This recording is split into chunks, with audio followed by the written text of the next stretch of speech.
All right, so there's lots going on around the metros here in Gauteng. Let's take a deeper dive into what is happening in two of our key metros. There's a lot of political mudslinging at play. It's quite difficult actually to work out who's telling the truth and who's just playing to the gallery. Both metros, Ekurhuleni and Joburg, have seen their mayors ousted and reinstated in recent weeks. So we asked a local government data and intelligence research organisation to look into the finances in Joburg and Ekurhuleni to give us a real understanding of why both metros are battling. And importantly, who's messing up? I'm joined now by Kevin Allan, MD of Municipal IQ. Kevin, thank you so much for joining us, and thank you for looking into this for us. We know that there's like this 2 billion rand hole in Joburg's fiscus. Why? Hi, Sally, and hi to your viewers. Great to be with you. Well, basically, there's a bit of a liquidity crunch in Joburg. That's what the DA is calling it, or the DA-aligned coalition.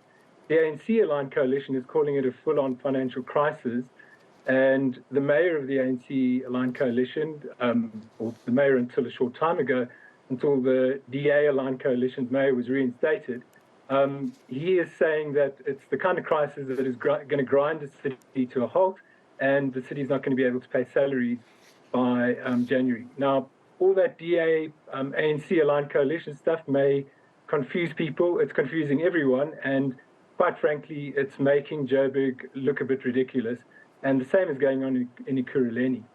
Objectively speaking, there's no doubt that Joburg is facing a liquidity crunch at the moment. I don't think we at Municipal IQ would call it a full-on crisis.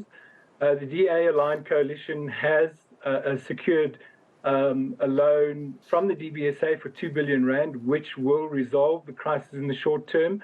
We're not clear why this liquidity crunch has emerged. It's not clear. Nobody's saying anything yet in public. That is a bit of a worry. But I think as residents, and certainly I'm sure investors are looking at this quite closely, I don't think it's the kind of crisis that the ANC and the smaller minority parties are portraying it as. So this 2 billion rand DBSA loan, is it a risky move for Johannesburg to opt for such a huge loan? 2 billion rand is a lot of money, but Joburg has deep pockets, so Joburg can cover it. It's just a bridging loan. It's only for a year, and it will resolve the issue as long as the underlying issues. We need to understand why Joburg has spent so much money.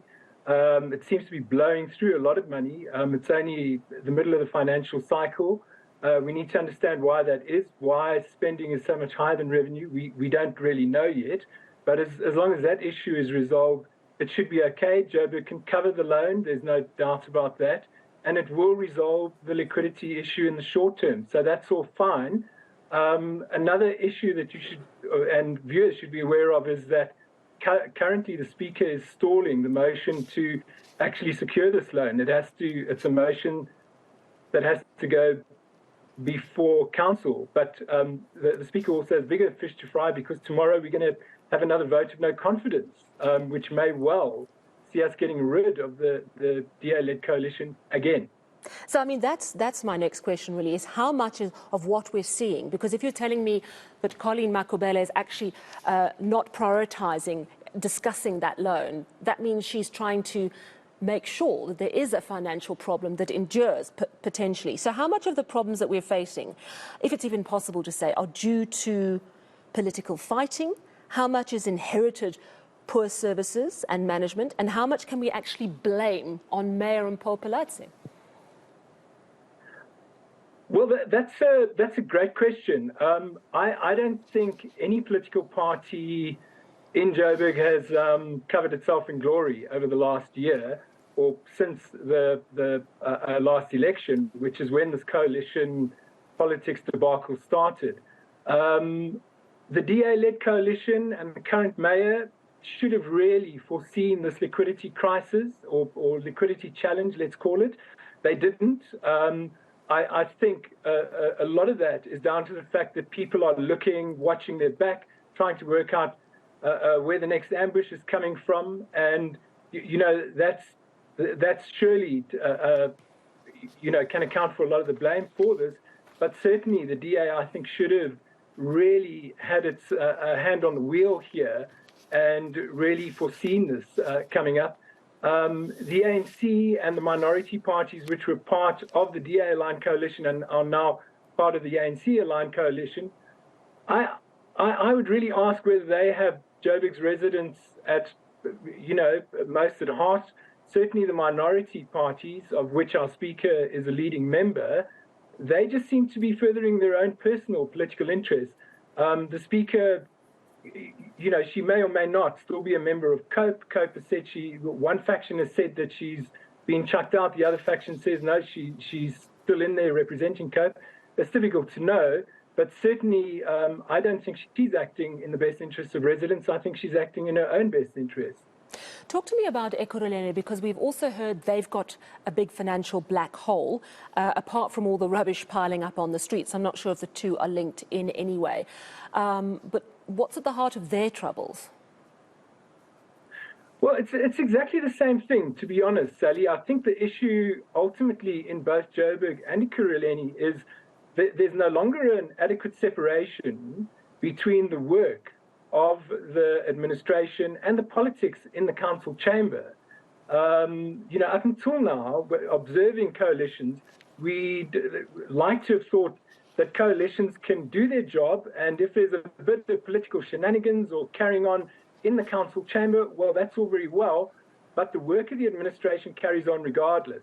Now, in Joburg, we don't have either a municipal manager or a CFO, and that's in large part because the mayor can't actually sit down and consider applications because the mayor has been changed so many times. We've had three changes in mayors within a month. So in Ekurhuleni, we're seeing the same thing. When the coalition collapsed in Ekurhuleni, we saw major problems around service delivery. Refuse wasn't being picked up. There's a lot of speculation about destruction of council property. And this, again, seems to be very much linked to the political issues emerging in council chamber. And I think, residents and investors in these two cities must be really concerned. I know as a resident of Joburg myself that it's a worry that we can no longer seem to separate the really, to my mind, very sometimes immature politicking in council chambers and the work of these, the important work of these metros. I mean, as you've explained, really, is that there's a bit of blame to go around on pretty much everyone. Is there one party, one grouping that you say should shoulder the blame, or is it fairly evenly spread in terms of who's not doing the right thing? Well, I don't think, as I said, anyone has covered themselves in glory here. I think everyone can take a bit of blame for some of the negative fallout that we've seen over the last couple of months, and it seems to be growing. So that's another issue that we need to be aware of, and that should also be an issue for concern. But in particular, I think the minority parties have really shown that they're very happy to destabilize governance in these big metros. We've seen COPE, of whom the speaker in Joburg represents, COPE garnered 0.22% of the vote in the last local election. Yet this COPE representative is one of the top most powerful people in the council chamber. We've seen other political parties with 0.3%, 1%, 2% really becoming kingmaker in council and being very well rewarded for this. In the ANC-aligned coalition in Joburg, parties which had 4.5% of the vote have half the seats at the mayoral committee table. And, Joburg residents didn't vote for this. They didn't vote for these tiny minority parties to be wielding such power. That, for me, is a real concern. But the ANC and the DA as well, I think, need to also show much more maturity in the way they go about governing in both these cities. And in fact, we've seen similar issues emerging in not only Tshwane, the other big metro in Gauteng, but also down in the Eastern Cape in Nelson Mandela Bay. Yeah, that's a good point. So, looking at this situation, because you've explained so clearly that the financial concerns are we haven't got to the heart of why the spending has increased, and whether it's just lack of revenue collection, not getting enough money in from ratepayers. But ultimately, there is a way out of these financial problems, which again is being stymied by political interference and political, boxing people in. What do you think is going to calm this political instability? Because it seems to be quite a game of point scoring, and now probably egos are at stake to prove their points. Yes, absolutely. It's not clear what's going to happen yet, Sally. I mean, as I mentioned, we've got a vote of no confidence tomorrow in Joburg, which may see the DA-led coalition being chucked out again. But we saw earlier in the week the EFF as keymaker. They've been incredibly unpredictable. They decided at the last minute to support the DA, and we saw Tanya Campbell re-elected as mayor in Ekurhuleni. So the unpredictability of what's going on is also really bad for the work of the council chamber and for these metros as a whole and delivering services. Until our political parties at the moment in the short term show some maturity and get their act together, this is just going to carry on. I mean, quite frankly, it's embarrassing to see the mayoral chains being handed over 3 times, possibly 4 times, within a month or so. I mean, it's ridiculous. So we need to see our political parties showing a lot more maturity than they had. And nobody envisaged this in the policy and legislation governing the way councillors are elected in our metros.